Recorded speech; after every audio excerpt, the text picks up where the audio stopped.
they're dialing people right now. We're at 1%.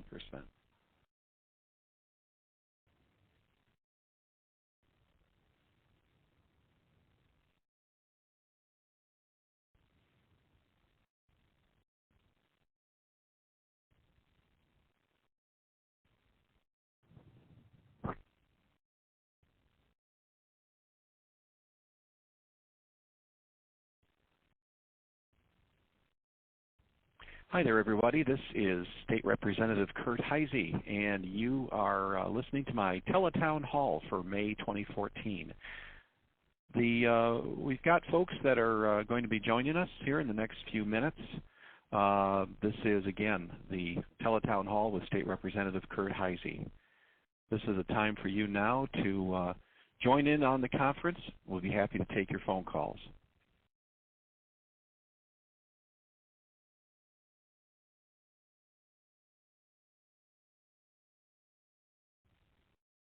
Hi there, this is State Representative Kurt Heise, and it's Wednesday, May 14th, 2014, and you've joined my Teletown Hall. We'll be on the air here for an hour between 7 and 8 o'clock, and during this time I'll provide an update on what's going on in Lansing and also take your calls, any calls that you might have about what we're up to here in Lansing and any local issues that Lansing can also help you with. In the next few minutes, we'll start taking your calls.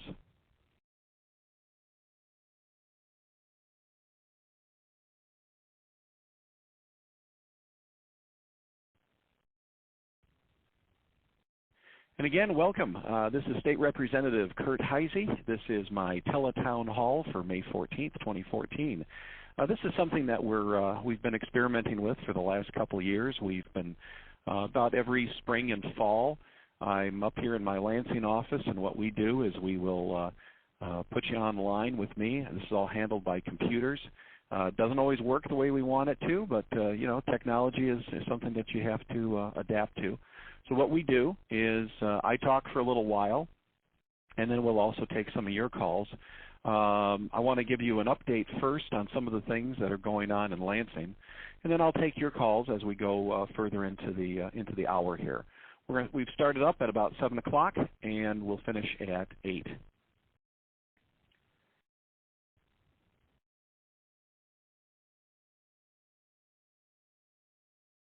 Okay. Well, again, thanks for joining me. This is State Representative Kurt Heise, and you've joined our Teletown Hall for Wednesday, March 14th. This is a great day for a Teletown Hall because the weather's not so sharp. It's rainy, it's cold. The Tigers aren't playing, the Red Wings aren't playing, so it's a good night. It's a good night to sit by the phone and learn a little bit more about what's going on in Lansing.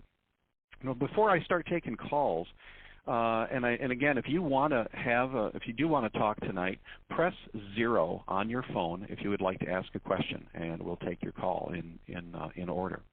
Again, if you want to talk to me tonight, press 0 to ask a question.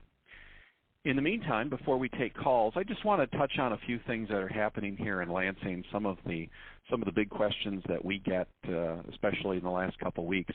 Clearly, the big issue that we've been confronting and trying to work through is the Detroit bankruptcy. And, you know, I really don't call it the grand bargain anymore or whatever they're referring to it. It's really a lawsuit, and this is the settlement of a very complex lawsuit that does involve the state of Michigan. The state of Michigan has been sued at least 20 times since the bankruptcy started. Some of these lawsuits are from unions, some are from private individuals, and we also have lawsuits that have been brought in by creditors. A lot of the insurance creditors and the insurance companies who back up the creditors, these are also individuals who have brought lawsuits. So it's very important for the state to engage in this process. We, the state of Michigan, are in federal court in downtown Detroit in the bankruptcy court, and the state is being pressured by the bankruptcy judge and other federal judges to help settle this lawsuit. What Governor Snyder has proposed is a state settlement of $195 million. That is money that would come out of our current surplus, and that money would be meshed with donations from charitable foundations to the tune of about $350 million, concessions by the unions, concessions by the pensioners, and other money from the savings, if you will, that the haircut, if you will, that insurance companies and some of the bondholders would have to endure. The goal, though, is to bring the city's debt down to zero over the next couple of years. Kevin Orr, I think, has done a terrific job. I have personally met with him on 3 occasions over the last couple of weeks, and so we're putting together a plan. I'm not completely on board yet. There are some things I would like to get out of the deal before we commit to it. But I think there's a strong sense that we do not have a strong Michigan without a strong Detroit. And we also don't have, for us living in Wayne County, we're not going to have a strong Wayne County without a strong Detroit. If Detroit fails, we know that Wayne County will be next, and it's going to snowball, and it's already started in some communities like Allen Park and Lincoln Park. Anyway, we're going to start taking some calls here pretty soon in the next few minutes. If you would like to join the conversation, please press 0 on your phone, and you'll be connected to one of our operators here. And they'll put you on the line, and hopefully we'll get to talk before 8 o'clock. I am getting some messages right now. A lot of this is dealing with roads, charitable gaming, and also public education, so I'll be happy to get to those questions shortly. We're also working on the budget right now. That's getting a lot of attention recently. The budget will be done before June 1st, which is really one of the best things that we can do as a state government. The sooner we get the budget done, the sooner that we can get our school districts and local governments planning their budgets. That means that they can start making the allocations that they want. If they need to come out for higher taxes, if they want to move people around, that they have the time over the summer to do that. That's a far cry from where we were a few years ago when the budgets were not getting done until October 1st, and we were having state shutdowns. And I can tell you from somebody who worked in local government, it was really maddening to have the state keep the budget process going right up until the last minute. So we've talked about Detroit, talked a little bit about the budget.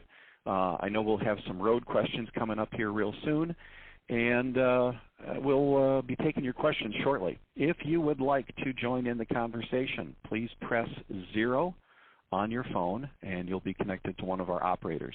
Again, I am State Representative Kurt Heise, and this is our Teletown Hall forum for Wednesday, May 14th. It's kind of like a radio show with me as the host. So this is my feeble attempt at trying to break into radio, but I probably will continue on my current path as a lawyer and elected official. That's the good news. We will also be taking some calls on, let's see, public education. I see that. And we've also got some more calls on Detroit. That's terrific. So we will be taking those calls shortly. And let's see. I think we're ready. I'm going to start taking some calls here. And bear with me because things may not work exactly as intended. And I'm dealing with a computer here. So the first couple folks, you may get bumped a little bit. So we're going to try to make sure that we give you a chance to talk. Again, if you'd like to join the conversation, please press 0 on your phone and you will be connected. I'm going to start with Luther from Northville Township.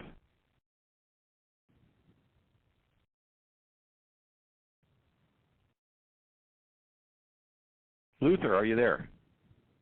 Okay, this is Luther Evans. How are you? Hey, good. It works. Yeah. I'm the first one, ain't good. Yeah, you're the first one. My question is for the charity gambling. Yeah. We got a bill pending, but we can't get it to the floor. Right. Bill 878. Yep. And we need you to encourage Mr. Crawford to get it to the floor before summer. Right. I am very aware of the charitable gaming issue. I get a lot of phone calls and emails, especially from Northville, from folks that really depend on charitable gaming. Where it stands as of now, as of today, is that Senate bill that you are referring to is in Hugh Crawford's committee. Hugh represents northern Northville and Novi Township, or Novi City. And he has held at least one hearing, and he expects to hold at least one or two more. Because of the number of people who are interested in this issue, he wants to make sure that everybody gets a chance to speak on it. I have also introduced my own bill on this issue that would allow Northville Downs to continue providing charitable gaming opportunities for nonprofit organizations. It's a very narrowly drawn bill, but it would really benefit Northville Downs, and frankly, it would benefit our communities. What is it the same as this Bill 878? Well, it's not. The 878 bill is really the bill that we would like to see. My bill I see as more of a fallback, but the bill that you're referring to is from Senator Rick Jones, and hopefully Hugh Crawford will get that bill voted out of committee, and we can move that to the House floor. But I totally support the charitable gaming folks. Well, the way we police it, we're the Knights of Columbus, and there's absolutely no way that we allow anybody to mishandle the money. Right. Okay? And we do a lot of good stuff with it. Yep. If anybody was interested, I could send them a list. Sure. Well, I'm in the Rotary Club in Plymouth, and I know that Rotary clubs and Lions and Kiwanis and other nonprofits like Northville Historical do a great job with that money. So we're fighting the good fight, and hopefully we can get that vote taking place. Okay, Luther? I appreciate it. Yeah. All righty. Thank you. Thanks. All righty. Let's see. I'm going to take a call from Canton. This is Ron, and he's talking about roads in the state. Hold on, Ron. Ron, are you there? Yeah, Representative? Yes, how are you? Good, how are you? Great. It seems like what I hear on the radio, what I hear from fellow citizens, and what I read in the paper is that the legislators are tiptoeing around on the proposals for the money to fix our roads, thinking the citizens are going to be after them because of how they're going to derive these monies. The citizens want these roads fixed. Right, absolutely. If it has to cost us something, it has to cost us something. It's got to be fair, and we want to know what the plan is going to be. Right. Well, the House has voted a plan out.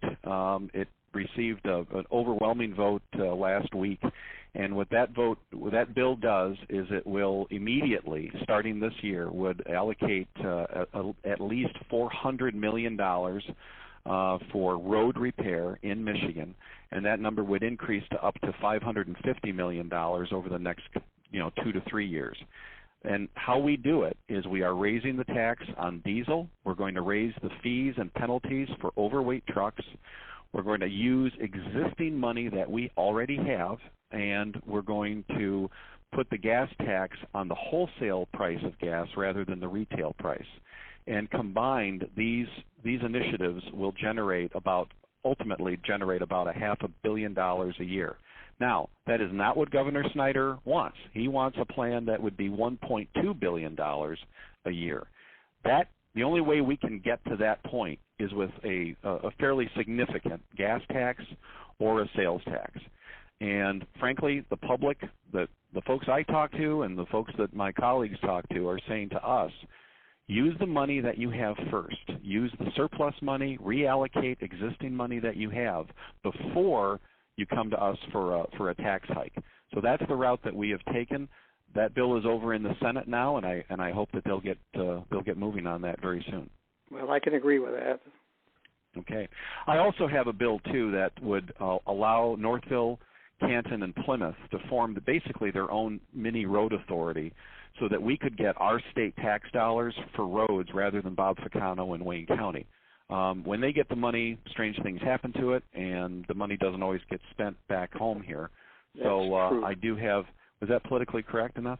And so anyway, that is where we're, that's another bill that I have where I'm trying to bring home the local dollars, because our townships are really donor townships to the state, and so much of our state money gets intercepted by Wayne County that we're trying to bring more of that money back home. But that's a great call.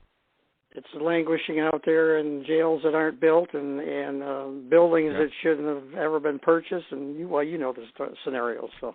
Yep, I sure do. Well, thanks, Ron, for calling, and we'll have a great night. Thank you. Thanks. All righty. For those of you on the line, we'll try to get to as many of your calls as possible. We've got a good reception here tonight. If you are new to the phone call, this is State Representative Kurt Heise, and this is my Teletown Hall. We're going to, if you want to participate, press 0 on your phone, and you'll be connected to one of our operators. So, let's see.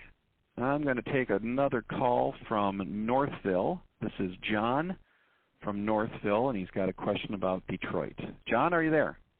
Yes, I am. Thank you for taking my call. All right, it works. I like this. First of all, I like this way of doing this, these conferences. Good. It keeps me in my house and gets to talk to you. But my concern is I don't know, I'll call it a bailout for Detroit.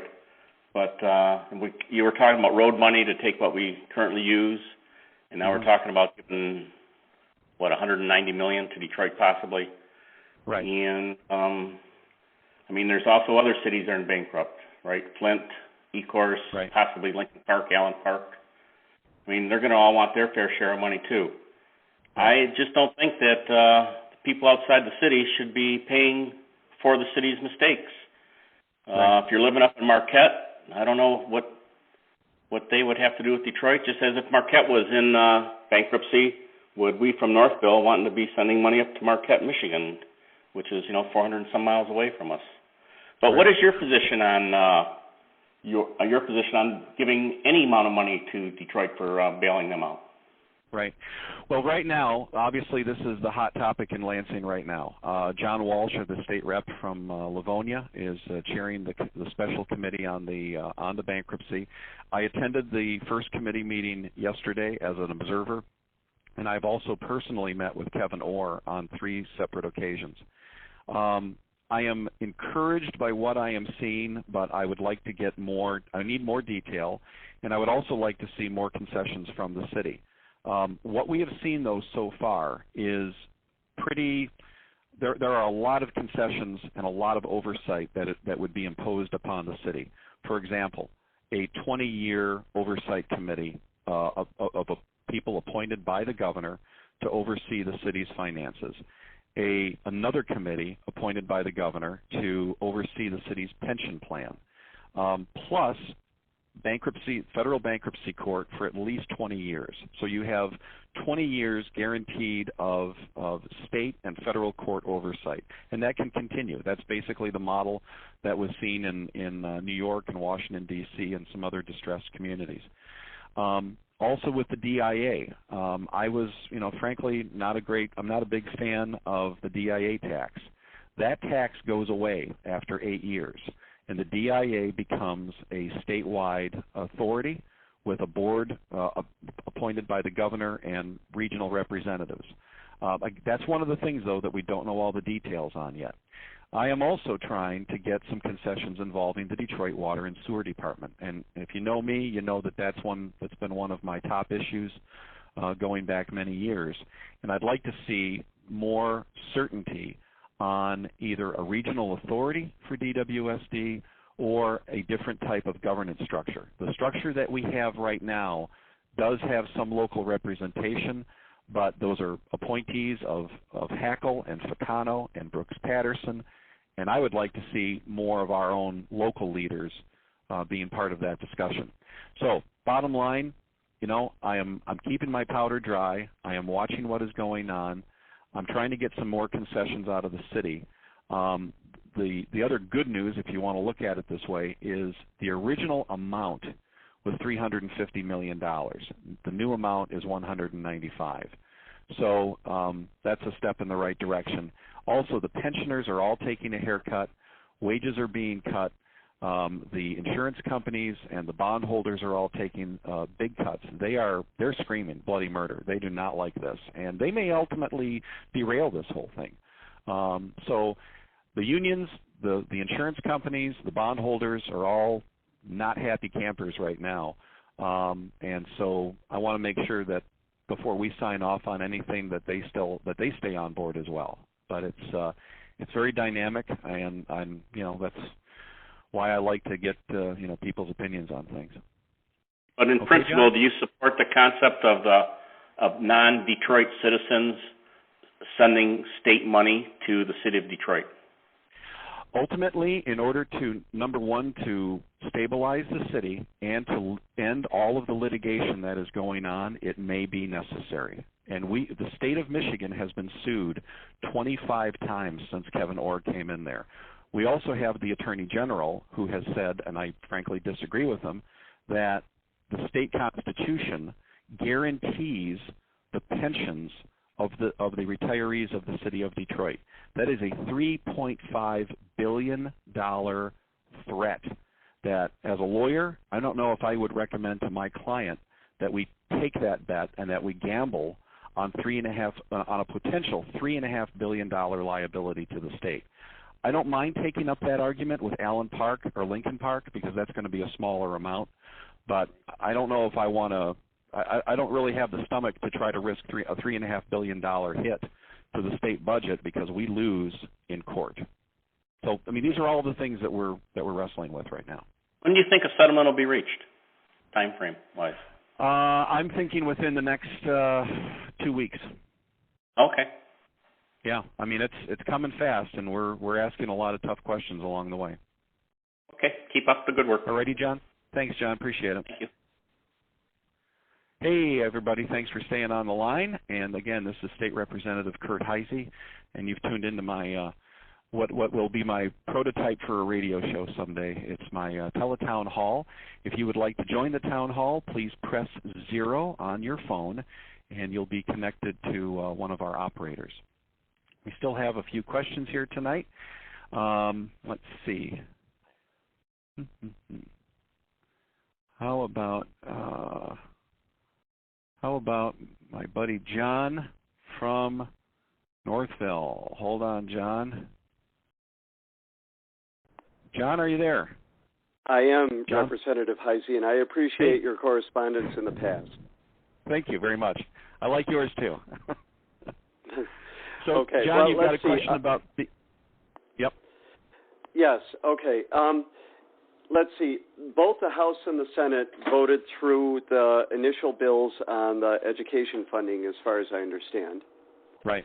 And both of those bills specifically said that the Smarter Balanced assessment should not be used for 2 years, and the MEP should be retained for 2 years. Is that correct? Right. Okay. That is correct for now, but those bills are now going to go to a conference committee starting next week. So it may be accurate for now, but that's all subject to change. Well, so this is just informational. I'm not trying to make any sort of rhetorical points here. Mm-hmm. Does that mean then that we will pay 2 years on the Smarter Balance contract without utilizing the test and only have 1 year left on the contract? That is a great question, and I've not been part of I'm not on the House Ed Appropriates Committee, so I can't answer that one directly. I know that one of the things that the governor is looking for in his budget proposal was more money for testing, and that was very kind of vague the way it was explained to me. What I know about the testing situation, whether that's Smarter Balance or MEP, is that because of the whole controversy over Common Core, there is no we have not, as a legislature, we have not gotten any real direction on what type of testing standard we are going to use. The State Board of Ed has their version. We certainly have House members who have their strong opinions. So that is still, very much an area in flux right now. I think you've raised some good questions. I'll try to follow up on that one. Well, and just as a follow-up on that, I read that according to Michigan Radio today, the Senate unanimously said that voted to delay the new teacher evaluation system for 2 years. And I'm guessing that is because you can't have a teacher evaluation system with the MEEP. You can only have a teacher evaluation system as far as current law stands with a value-added assessment, and that's a Smarter Balanced. Right. I don't know what happened in the Senate today. I do know that in the House today we did vote out the bipartisan package from Rep. O'Brien and Rep. Zemke from Ann Arbor on teacher evaluation and teacher performance. Now this is the one that was supported by the charter school people and the MEA and everybody in between. And I think that policy is, I agree with you, I still think it is going to have to be tied to a better testing model, a better tool that provides us with better data. But whenever I can vote on a teacher evaluation plan that even the MEA likes and the charter school people, then I figure we're on a good path. But again, I think your questions on the testing are valid, and I'm going to have to check that up for you. Okay, I just think that it seems as though MEEP, you cannot do what current law says you should be able to do with the MEEP unless somehow they delay the evaluations. And then just one more little thing is that I just want you to know that, for example, Plymouth Canton, and that's the largest district in your district, is we are piloting the Smarter Balanced test next week.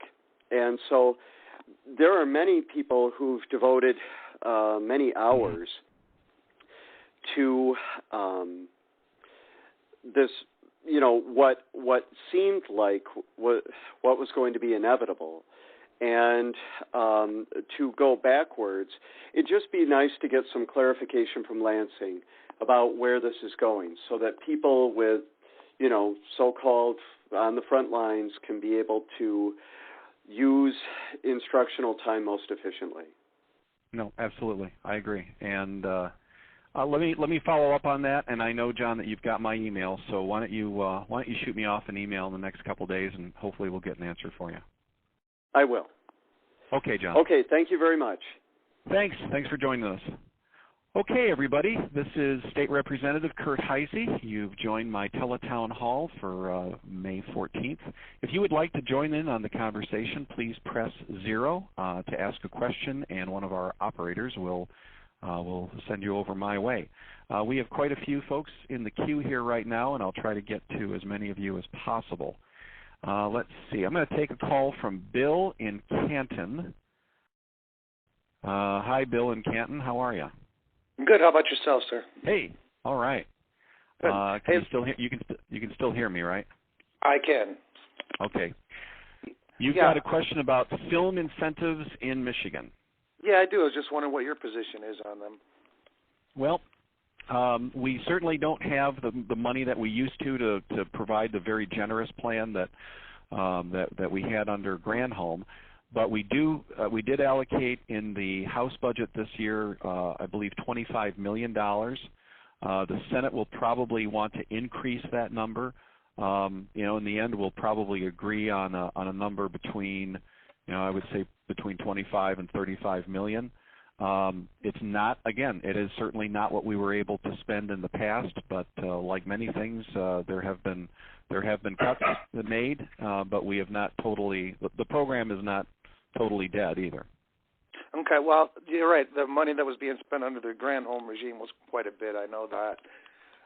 It was way up there comparatively. Yeah. So, but you look at states like New York who are doing $400 million a year, and California doing $100 million a year, and you're going to up that now when they include the TV and the films too.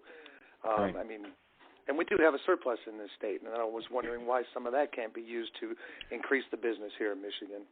Well, sure, but the surplus right now, and first of all, we're not quite sure it's going to be what we thought it was. We just found out today that we may be about $400 million shy of the estimate. So let's say the surplus is $500 million. Mm-hmm. What I hear from almost everybody is spend the money on roads.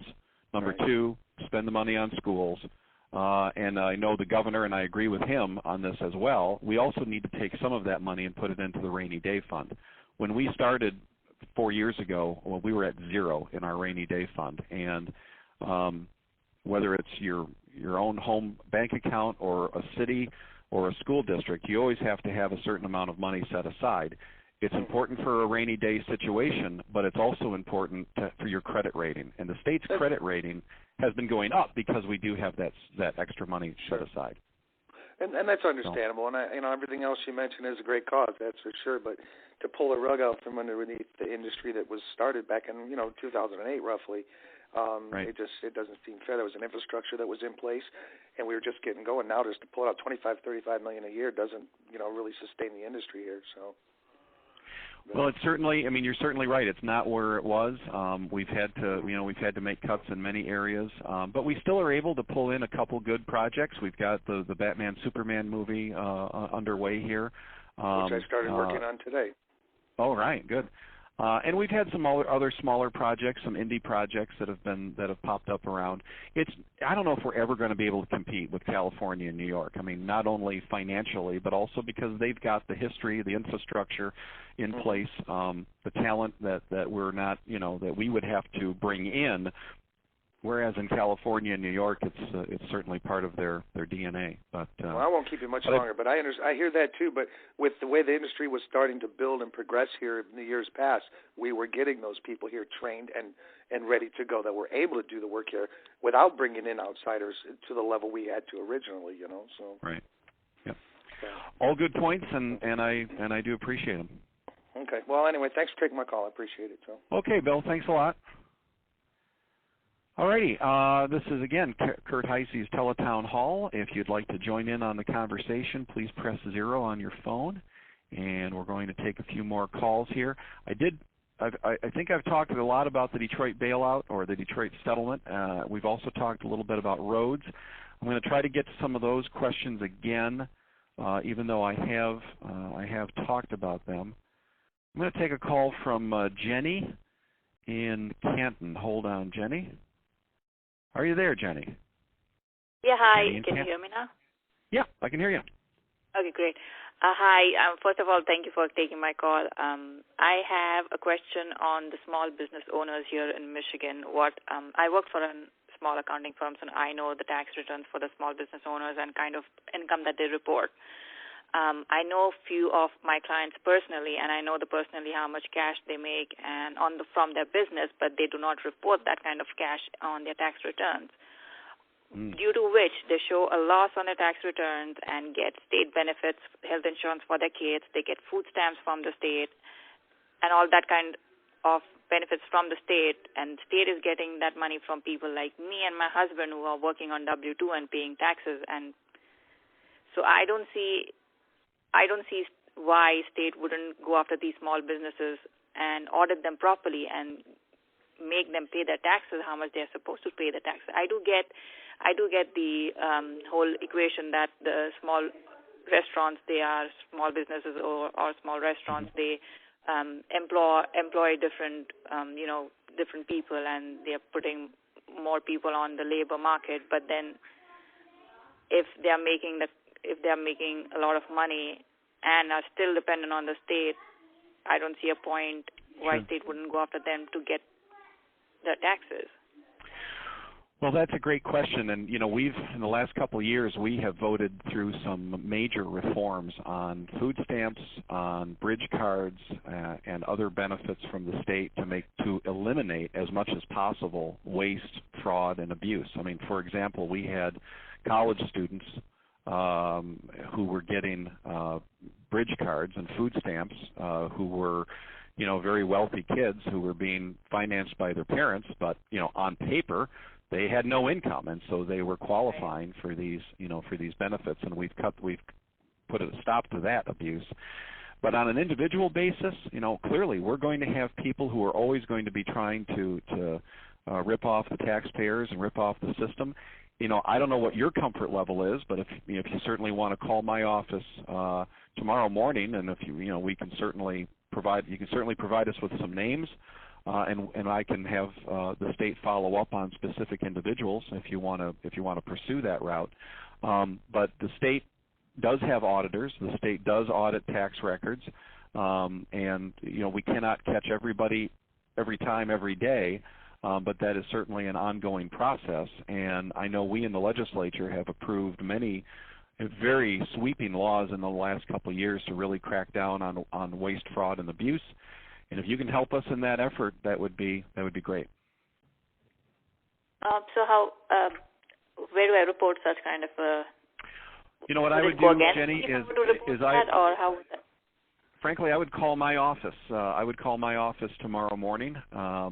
We're going to give out I'm just going to give you my my 1-800 number. No, I'm going to give you our regular phone number. It's you got it. Are you ready? Yes. It's 517-373-3816.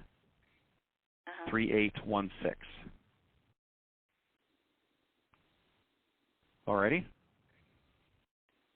All right. Okay, Jenny. Thanks for your call, and thanks for your interest in this issue, because we do depend on people to to help weed out fraud and abuse when it does happen, and that requires vigilance on all of us. The state can't do it all, but we do depend on folks like you to help out. So thanks for your call, Jenny, and have a great night. You too. Thank you. Okay, hi, and you're hooked into the Kurt Heise Teletown Hall for May 14th. We got about 20 minutes left. We got a few more calls here on the line. If you would like to join in on the conversation, please call me by pressing 0 on your phone. And got a few more calls here tonight, and if you want to participate, again, press 0. Let's see. I got Phil in Northville with another Detroit question. Phil, are you there? Yes, I am. Phil. Hey, all right. What's your question about Detroit? I have two questions. First, I'd like to make a comment. Yeah. I know this is a very complicated issue, and I know that the retirees are going to get a haircut. Yep. And I know that once you're retired and on a pension, and the average pension in Detroit is not a whole lot, and taking a haircut on the pension after you're retired is really hard. So I really support that part of it. On the other hand, there have been extra bonus payments made over the years, so that some of that is going to be a trade-off. So now here's my question. Yeah. Is bailing out Detroit, and I'm going to use the word bailout, but I know it's more complicated, but is doing this for Detroit going to set a precedent for other communities in the state that the state will then be on the hook for? Right. That's a huge concern that we have. Now, we have all asked that question. I've asked that question of the governor's staff and of Kevin Orr. I've met with Kevin Orr 3 times in the last 4 days. The restrictions that the city of Detroit is going to be put under as a result of this settlement are going to be severe. 20 years of state oversight on their budget, 20 years of state oversight on their pension, at least 20 years of federal bankruptcy court oversight. I'm a lawyer. I've been in federal court. I was in federal court for 20 years, almost 20 years, with the Detroit Water and Sewer Department, and I know what kind of power a federal judge has to monitor your operations. And so Detroit's going to be under the gun in many different ways. Their pensioners and future retirees are going to have to pay 80-20 on their health care. They're all going to have to go into a defined contribution plan. The old defined benefit plan will be gone. And if we don't do this, you're looking at hundreds, if not thousands, of current retirees that if this deal fails, they're going to ultimately go on the state's welfare system, and they're going to be on Medicare and Medicaid, and they're going to be on they're going to be receiving state assistance. We've pegged that number right now at about $250 million if this deal falls through. So, and that number would only increase over time. So you talk about the precedent, and again, we worry about that. If Detroit and their unions and the creditors and everybody else agrees to this deal, they are forever stopped from filing any additional lawsuits against the state of Michigan or anybody else relating to the bankruptcy. Now, as a lawyer, I can tell you that Allen Park, Lincoln Park, Pontiac, a lot of these other failing communities, they may try to file a lawsuit down the road saying, well, we want a bailout too, or we want to have our pensions made whole. Frankly, I think the state is willing to tell them, take your best shot. Sue us, and we'll see how we do in court. The Detroit situation is radically different from what we're seeing in Allen Park or Lincoln Park, and frankly, I think the state's willing to roll the dice and take them and let that go to court because the state's very confident that they would win. The Detroit situation, it's like that old line. I hate this expression, but it's like it's too big to fail, and Detroit is so integral to the state's economic health and our region's credit rating and our region's economic health that a bailout may be necessary. I'm not totally on board yet because we still have a lot of questions that need to be asked. I agree with the importance of Detroit in the region. And my second question you just answered, and that was going to be, will this action settle all of these 20 or 25 lawsuits? Yes. I appreciate that, and I appreciate you taking the time to do this. This is a very interesting forum. Thank you. Well, thanks, Phil. I appreciate your call. Have a great night. Well, thanks, everybody, for staying on the line. Again, this is Kurt Heisey's Teletown Hall. I am Kurt Heisey. I'm not a professional radio show host. I'm giving it my best shot here tonight. If you would like to join in on the conversation, please press 0 to ask a question, and we'll try to get you through. We've got about 15 or so minutes left. Let's see. I'm going to take a call from John in Plymouth Township regarding Common Core. Hold on, John. I almost hit the wrong button there. John, are you there? Yes, I am. Hey, good evening. How are you?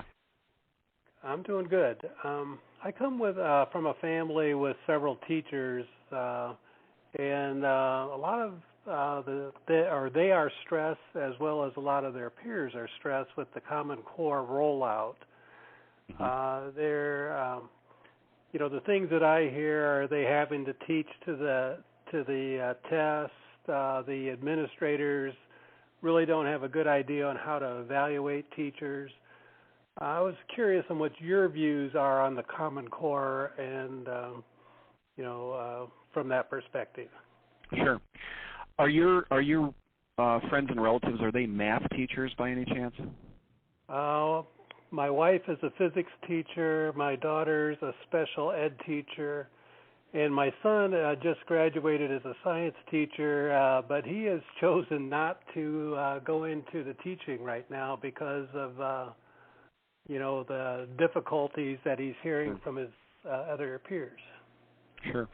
Well, let's talk about Common Core in broad terms. And the reason I ask you that question is because in the math and science areas is where I hear the most complaints from teachers, because teachers have their way of teaching. They have a style that they are used to, and it's difficult to alter that regimen to a new model that you are unfamiliar with, and that in some cases people don't fully understand yet. I actually teach a little bit too at Eastern Michigan and Wayne State every once in a while, so I certainly appreciate what teachers have to do and what they go through. And I know it would be tough if somebody told me to throw out my syllabus and, teach it backwards. I would probably resist that as well. But where Common Core is right now is, Common Core was started under President George Bush in cooperation with, former Senator Edward Kennedy. Common Core has been in our country now for many years. Plymouth Canton and Northville have already spent, well, based on my last count, at least $2 million of taxpayer money to comply with Common Core. It's obviously very controversial. We have the governor, the legislature, and the State Board of Education that all have different opinions on this issue. A year ago, the state budget was actually held up for a couple days because we had to, our legislature wanted to address the Common Core issue. We formed a special committee. That committee met all during last summer. They held 21 hours worth of hearings, and we came up with a resolution, and it's a physical document. It's not a law, but it's a resolution binding between the legislature, the governor, and the State Board of Ed, because this is basically three-way negotiations. And what we have said to the State Board of Ed is you can continue with Common Core, but under the following conditions, and it's all tied to continued funding. And the State Board of Ed has to report to the legislature. The governor has to confer with the legislature in order for this to progress to the next level. And in my opinion, the state legislature could pull the plug on Common Core at any time if we feel that it's not complying with our demands, frankly.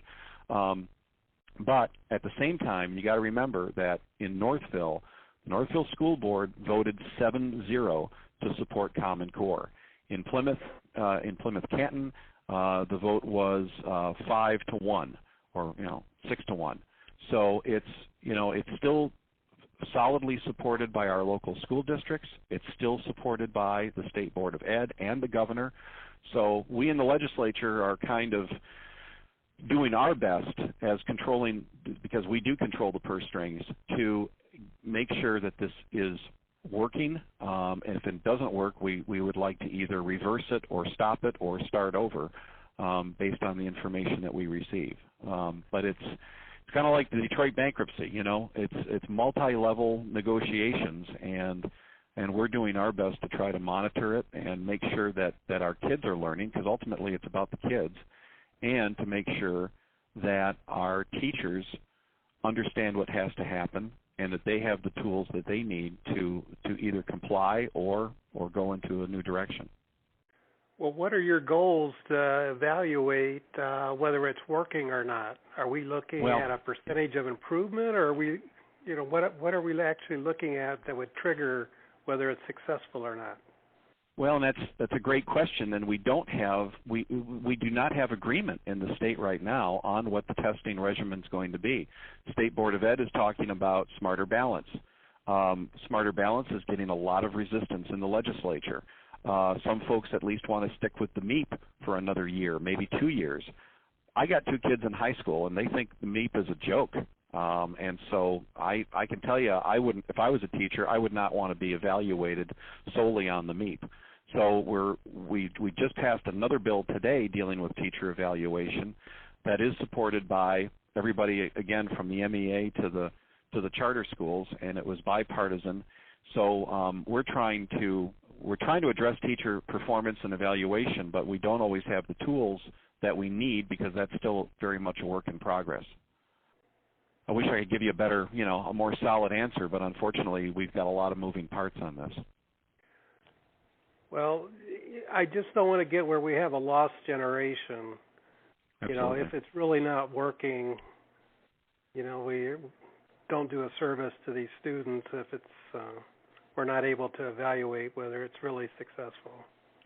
Well, I agree, and I've got 2 kids of my own in high school in Plymouth Canton, and I want to make sure that they succeed and that they are being properly measured against their peers and other kids around the world, and I want to make sure that their teachers are getting the support that they need and that they're getting the guidance as well. It's a struggle at times, but it's also something that I work closely with our local school districts on as well. And I think they're struggling with the mandates that they get from the state and the federal government. But I think at least locally, in my opinion, I think we're doing probably a better job than most in this area. Okay, thank you. Okay, John, thanks for calling. All right, we only have about 10 minutes left, according to my watch. Ooh, even less than that. And this is the Teletown Hall. If you've got a last-minute question, please press 0 to ask a question. And let's see. I've got another couple questions here about Detroit, and I'm probably going to just skip those right now because we have talked a lot about Detroit tonight. I'm going to take a call from Rick in Northville Township regarding charitable gaming. Good evening, Rick. Yeah, hello, Representative Heisey. I did hear earlier comments to Mr. Evans about the Senate Bill 878, and I know you support it, but I'm just curious about the process. Knowing that the bill has passed the Senate, can Mr. Crawford just not even bring it for a vote? Or Absolutely. Is he pretty much obligated to bring it to a vote? No, he is not obligated at all. The bill flew out of the Senate. I believe it was unanimous, and it went over to Hugh Crawford's committee. Hugh is has been under a lot of pressure to hold hearings. It's my understanding that he did hold a hearing either today or the day before, and that is not going to be his only hearing. I suspect he'll have at least 2 more hearings before it's put up for a vote in his committee. So his committee votes on it first, and then they will send it to the full House. So then that bill goes ultimately to the Speaker, Jace Bolger, and then he decides whether or not that bill is voted on by me and my colleagues in the State House. I would love to see this bill come before us. I support it, and I also do have a companion bill that would, if in the event that the Jones bill dies or is horribly amended, I do have a bill that would at least allow Northville Downs and other racetracks to provide charitable gaming. So in other words, Crawford could sit on this bill, or Bolger can sit on the bill. I mean, What can a person do to encourage that not happen? I mean, I'm not in either of their districts. Right. And, so I mean, is there really anything an individual like me can do, or is it just getting the critical mass to bombard his office? And I don't bombard in a physical sense. No, yeah, we know. No, what I'd like, you're doing you're doing a great thing right now, and that's talking to me. I talk with you about this almost every day, and I have been putting personal heat on Crawford to get moving on this bill. I know that folks in Northville, the Historical Society, other charitable organizations, there's been a pretty decent letter and phone call campaign going.